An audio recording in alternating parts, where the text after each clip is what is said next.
Hello guys, welcome to মানাদার blog. তো তোমরা কেমন আছো? আশা করছি ভালো আছো, আর আমিও খুব ভালো আছি। তো আমি চলে এসেছি নতুন পার্ট 2 ভিডিও নিয়ে, স্কান টেম্পল। তো আমরা মন্দিরের ভিতরে চলে এসেছি। এখানে স্ট্যান্ডে চপ্পল রেখে দেবো, তারপরে মন্দিরে প্রবেশ করব। আর দেখতে থাকো, সঙ্গে থাকো, পুরো ভিডিওটা লাস্ট পর্যন্ত দেখতে থাকো। আর ভালো লাগলে লাইক, কমেন্ট, শেয়ার অ্যান্ড সাবস্ক্রাইবটা করে দিও। এখানে আমরা পাও হাত ধুয়ে চলছি দর্শনের জন্য। দেখতে থাকো, সঙ্গে থাকো।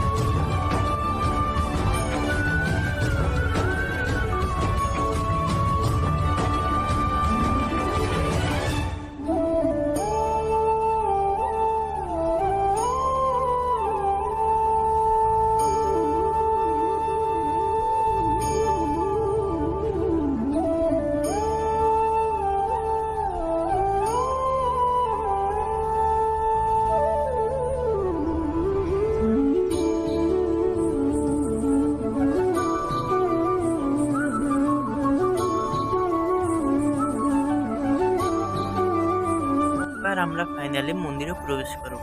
আর খোলা আকাশের তলে কি সুন্দর বৃষ্টি পড়তেছিল, আর আমরা যাচ্ছি মন্দিরের ঠাকুর দর্শন করার জন্য।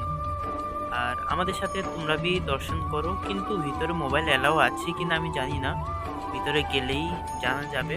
আর দেখতে থাকো, সঙ্গে থাকো।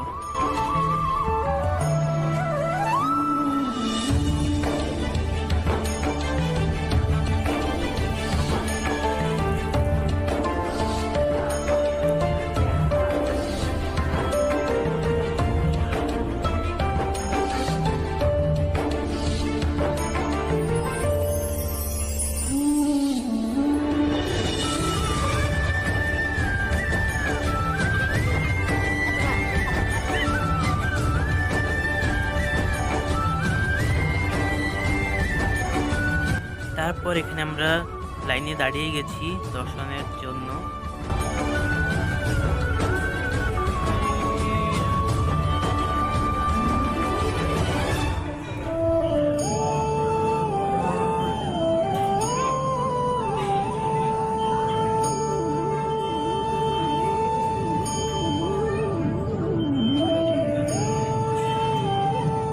এখানে জাস্ট মন্দিরগুলো দেখো, কি সুন্দর, কি অসাধারণ লাগতেছিল। মানে পুরো এত সুন্দর লাগতেছিল। রাত্রেবেলাও কত ভিড় ছিল দর্শনের জন্য। আর সেই সময় আমিও গেছি, আর আমার সাথে তোমরা রয়েছো। পুরো ভিডিওটা দেখতে থাকো আর সঙ্গে থাকো।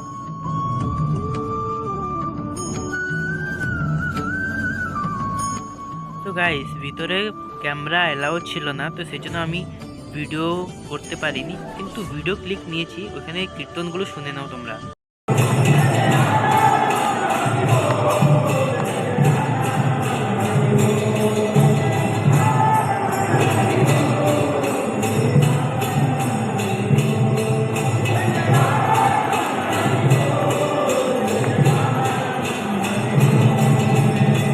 তারপর খুব ভালো ভালো আমাদের দর্শন হয়ে গেছে। তারপর আমরা মন্দির থেকে বেরিয়ে গেছি একটু প্রসাদ পাওয়ার জন্য। ওই দিনকার একাদশী ছিল, সেই জন্য একাদশীর দিন খিচুড়ি দেওয়া হয়নি, খিচুড়ি ভোগ দেওয়া হয়েছে। তারপর আমরা মন্দির থেকে বেরিয়ে গেছি। একটা যাব চপ্পল স্ট্যান্ডে চপ্পলের জন্য। আর দেখতে থাকো, সঙ্গে থাকো। এর আগে যে পার্ট 1 ভিডিওটা আমি পোস্ট করেছিলাম, মল, অনেক বড় একটা মল ছিল, ওই মলটাই এইটা।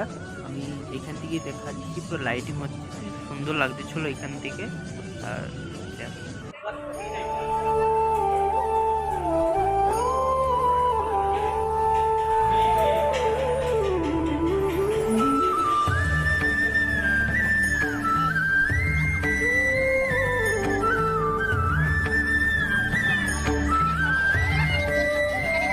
তারপরে আমরা বাইরে চলে এসেছি। এখানে আমরা গাড়ির জন্য অপেক্ষা করছি অনেকক্ষণ। বসে থাকার পরে আমাদের গাড়ি চলে এসেছে। তারপর আমি বাড়ি চলে এসেছি। আর ভিডিওটা আমি এখানেই এন্ড করে দিচ্ছি। ভালো লাগলে লাইক, কমেন্ট, শেয়ার অ্যান্ড সাবস্ক্রাইবটা করে দিও। আর কমেন্ট করে দিও যে ভিডিওটা কেমন হয়েছে। আর দেখা হচ্ছে পরের ব্লগে। টাটা।